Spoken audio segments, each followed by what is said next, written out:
Gir સોમનાથના Gir ગઢડાનો Raval dam 80% ભરાયો છે। Raval dam 80% ભરાતા 2 દરવાજા ખોલવામાં આવ્યા।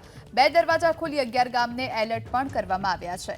ચીખલકુભા, જસાધાર, ધોકડવા ગામ એલર્ટ પર છે। મોહબ્બતપરા, કાધી, સામેતર ગામ પણ એલર્ટ પર। પડાપાદર, મોટા સમઢિયાળા, ઉમેજ ગામને પણ સચેત કરવામાં આવ્યા છે। તો સારો એવો વરસાદ ઉપરવાસમાં વરસ્યો, જેના કારણે રાવલ ડેમ 80% જેટલો ભરાઈ ગયો છે અને રૂલ લેવલ જાળવી રાખવા માટે 2 દરવાજા ખોલવામાં આવ્યા છે। અને આ 2 દરવાજા ખોલ્યા બાદ 11 ગ્રામ્ય વિસ્તારો છે જે આ રાવલ ડેમની આસપાસ આવેલા છે તેમને તમામને એલર્ટ કરી દેવામાં આવ્યા છે। મોહબ્બતપરા, કાધી, સામેતર ગામને એલર્ટ કરવામાં આવ્યા છે કારણ કે 80% ડેમ ભરાઈ જતા 2 દરવાજા ખોલવામાં આવ્યા। પડાપાદર, મોટા સમઢિયાળા, ઉમેજ ગામને પણ સચેત કરવામાં આવ્યા છે। ગીર સોમનાથના ગીર ગઢડાનો આ રાવલ ડેમ જે સારા વરસાદના કારણે 80% સુધી ભરાઈ ચૂક્યો છે, જેના કારણે 2 દરવાજા ખોલવામાં આવ્યા।